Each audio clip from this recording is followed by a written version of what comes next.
thank you for joining us. I'm John Razimus, and this is Hoax Hunter. I'm changing up the format a little bit. For example, previous episodes I spent 5 years researching something, 4 years, 3 years, 2 years, 1 year researching something. It's too long of a process. I would be dead before I covered every subject if I continued to go with that. But I have been generically, here and there, generally speaking, research many subjects. For example, one subject is Bigfoot, also known as Sasquatch. Bigfoot is not real. Bigfoot's fake. Now, when I say that, what I mean is Bigfoot's not physically real. When's the last time you saw a Bigfoot body, a Bigfoot bone, a Bigfoot tooth, a skull, a foot, a leg, an arm, a head, anything? There is zero physical evidence that Bigfoot exists, except for a handful of plaster casts taken in the 70s when he was a big trend going on. And the biggest piece of evidence is the Patterson film. That film shot in the, the late 60s, early 70s on that horrible camera. And to me, it just looks like a fat guy in a suit that barely fits him. And that's why the fake muscles of the suit fit so tightly to the guy inside, because it barely fit him. It's possible the suit wasn't even made for the guy. That would explain why the muscles look so realistic. But someone did a zoom up. Someone did an extreme zoom up on the head. And they said, oh, you can see the eyes in those holes. Yeah, you can see the eyes. But they don't... they look like human eyes behind huge holes. Which is what they were, because it's a mask, because the whole thing's fake. Now, there's a video of a guy that said he made the costume. I don't necessarily believe every video I see. I thoroughly research stuff before I accept it. And I don't know if that's true or not. I didn't research it. It's possible. Maybe he's trying to make a name for himself. He's going around saying he actually created the costume. In my opinion, it was higher than a regular costume shop costume, which is obvious. It was custom made, obviously. Maybe for a low-budget movie. Maybe for a high-budget movie. Back then, that's definitely a movie-quality ape suit. Gorilla suit, Bigfoot suit. Bigfoot definitely existed in mythological lore before the Patterson film. Just like trolls and ogres. And we don't see trolls and ogres in the forest anymore. And I'll tell you why we don't see trolls and ogres in forests anymore. Because it's subconsciously, it's all mass hysteria likes to focus on, the unknown. In Mexico, it's chupacabra. In Washington State and Oregon State, it's Bigfoot. And I enjoy those beef jerky commercials as much as the next person. But Bigfoot is not real. Bigfoot's fake. And whenever I post that in comments on Bigfoot videos, I've received many attacks and negative feedback, more so than I would expect. We're talking religious fanatic type attacks. I'm like, oh, Bigfoot's not real. You can see the human eyes underneath the mask. And people are like, it's real. Ugh. And they go on and on with paragraphs. I've off and on, casually, not professionally speaking, have watched many Bigfoot documentaries and videos and interviews from all the top Bigfoot hunters in the world, the cryptozoologists. Wikipedia cryptozoology for yourself, and you will see cryptozoology is it's a fake science. It's fake. If cryptozoology was a subject ever brought up on The Big Bang Theory, Sheldon Cooper would be like, that's even faker than a geologist. Cryptozoology is fake. It's basically some guys going into the forest with guns that have a fantasy, and their number one fantasy is this. Ooh, we want to have the ultimate kill. Yeah. What's the ultimate kill? I'll tell you what the ultimate kill is. For these guys, anyway. The ultimate kill for these people that love and almost worship and are almost members of the Church of Bigfoot. They have a faith in Bigfoot. They of all people want to kill Bigfoot. They want to kill him. They want a body. They're the ones that claim they shoot him all the time. Not a single body has ever been recovered. The plaster casts from the 70s, how come we don't see those plaster casts anymore? I remember old interviews in the 70s and 80s of the experts saying, "Oh yeah, the padding on the foot, it's totally authentically a real animal. It's definitely not a costume foot, because this is what a human / primate type creature's foot would look like."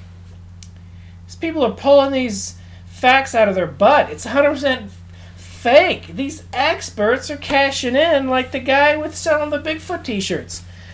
It's not a very big trend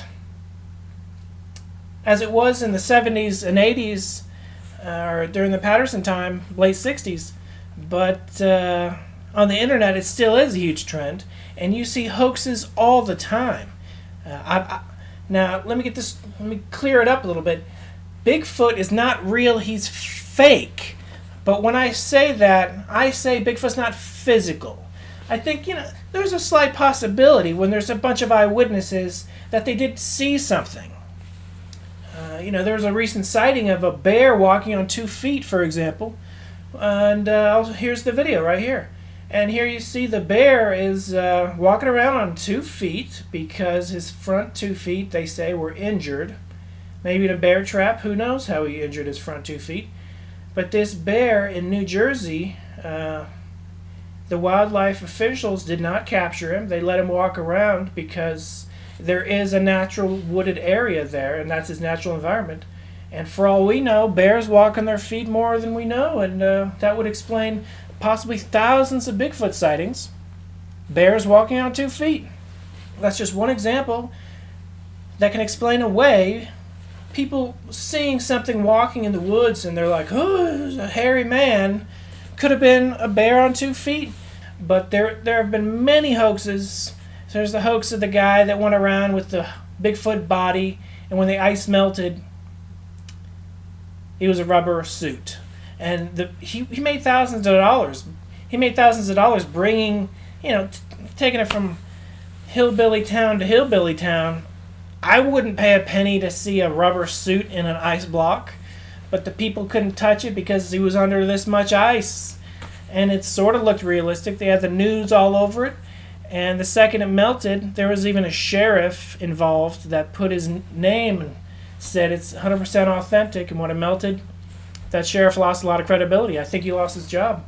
So, there are hoaxers out there, but I believe the majority of the people that see Bigfoot are not professional Bigfoot hunters. I think they're just people going to a wildlife park up in Oregon or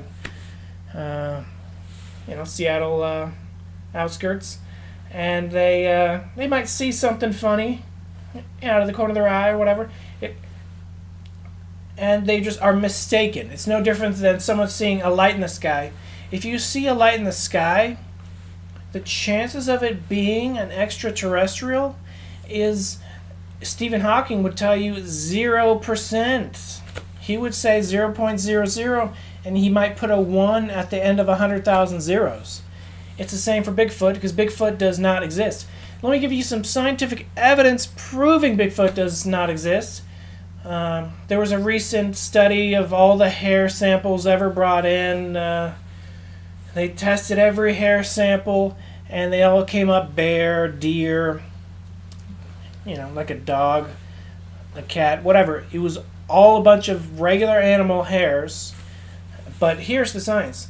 Bigfoot would need to have a gene pool. There couldn't just be one Bigfoot walking around for thousands of years. There would have to be Bigfoot families, so they could have children, and their children could have children. The gene pool of Bigfoot would have to be big enough to sustain Bigfoot's existence. There is no Bigfoot gene pool. There would have to be a couple Bigfoot families, at least 2 or 3. I know when they're bringing extinct animals back to life, I think the smallest they've ever done it with is 2 or 3 families. And they went from, 10 to 20, and they're still trying to bring these extinct, these endangered species back to life. And Bigfoot's not an endangered species. He most likely never existed. But I guess it's possible 1 million years ago something like Bigfoot might have existed. But today he does not exist. Every sighting you've ever seen, oh my gosh, the documentaries I've seen recently in the past 5-10 years, past 5 years, they look like obese men in the cheapest $100 ape suit you can find, as far away as you can find, halfway behind a tree or a shrub, peeking out and all blurry. If that's the best you can do, that's not good enough. That's garbage. I hate to say it, but a lot of the Bigfoot fanatics are hillbillies, rednecks. Now, I'm related to some hillbillies and rednecks.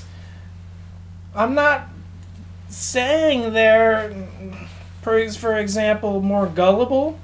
But in the instance of believing in Bigfoot, if you die hard fanatically like a religion believe in Bigfoot, then yes, you're pretty gullible. Bigfoot does not exist.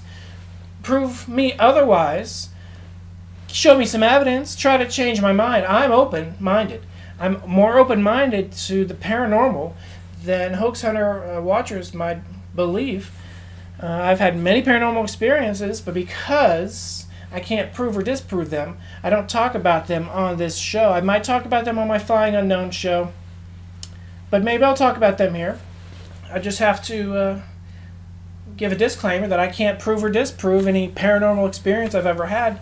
And I'd say the same thing goes for Bigfoot watchers. The same thing goes for UFO people, Loch Ness Monster, you name it. These cryptozoology guys, they claim pterodactyls are still alive and well today. I've seen zero evidence of pterodactyls. I would love for pterodactyls to still be alive. I would love for Bigfoot to still be alive and walking around. Now, I don't know about Bigfoot's cousin, his snow cousin, the Yeti, over there in the snowy mountains of Asia or something. That's a huge area. But a lot of the Bigfoot reports come out of Washington State and Oregon State. And these 2 states are way too small for us not to have found it by now.